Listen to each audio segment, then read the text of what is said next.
If you're one of the early people who bought the Protocol Max, congratulations, you're a proud owner of the only dongle you'll ever need, and there'll be user guide in this video later on. But if you don't have a Protocol Max yet, let me introduce it to you. The Protocol Max is seriously the only dongle you'll ever need. Now, I'm not a DAC amp enthusiast or a source memer, as some would call it in the community. I wholeheartedly believe that you only need one very good device, and then you can spend the rest of your budget on IEMs and headphones because they matter a lot more and make a way bigger difference. That being said, I've not found a dongle that I would want to use forever yet until the Protocol Max, because it just has every feature that an audiophile, regardless of where you are, a veteran or a newbie, would want or need. First of all, it has ridiculous amount of power, 600 milliwatts at 16 ohms and 500 milliwatts at 32 ohms. This is enough power to drive 99.9% of headphones and absolutely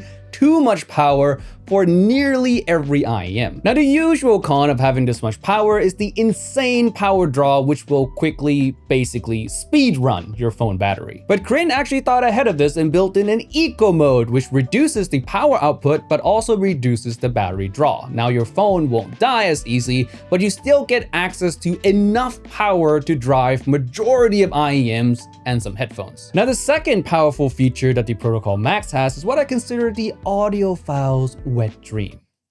The 10-band parametric equalizer. Oh, just saying that makes the room a bit warmer. The 10-band EQ allows you to customize your sound to fit your taste, and with the Protocol Max, it has never been easier to use. Now, in order to use the PEQ function, first you have to connect your Protocol Max to your PC. Next, go to graph.hangout.audio and you'll be presented with three options here: 5128 and 711 for IEMs, or the 43AG-7 for headphones. Personally, I like to use the 5128. And now that you're here, you can go to the Equalizer tab, click Connect to Device, click USB device, find Protocol Max, click that, and click Connect. Make sure that in this drop-down menu, Custom is selected, and now you can choose the IEM you want to EQ. In this case, we have the Kryn Ear Daybreak. Next, you can enter your EQ value down here. For example, if I want my Daybreak to have a bass boost, I can do something like this. And now the Daybreak has a bass boost. Now the last step is to just click Push to Device.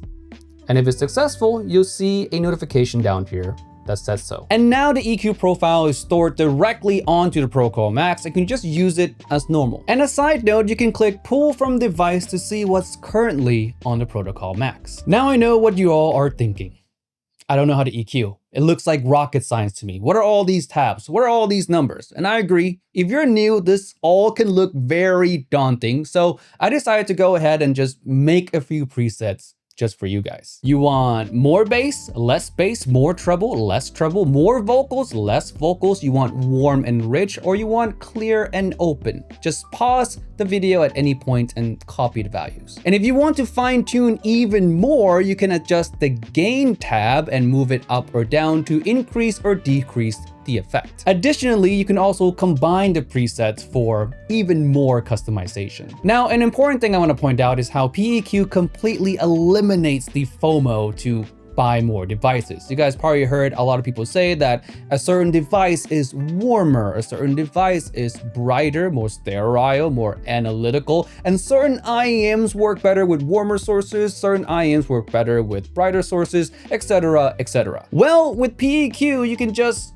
do all that yourself just by following the preset that I gave you. You can make the Protocol Max a warmer source, you can make the Protocol Max a cleaner source, whatever you want. On top of all of the great features that the Protocol Max has, is also very well built, and it comes with all the basic features that every audiophile would want, like volume control, up and down, play, pause button, dual output, 3.5 single-ended and 4.4 balance. And as far as compatibility goes, the Protocol Max supports both UAC 2.0 and UAC 1.0. So if some of your device doesn't support the 2.0 version, like for example Nintendo Switch or PlayStation 5, you can simply switch the Protocol Max back to UAC 1.0. Simply press and hold the volume up button as you're connecting to your device and let go once the device starts blinking red rapidly. One thing to note, while in UAC 1.0 mode, the Protocol Max indicator light will slowly blink red.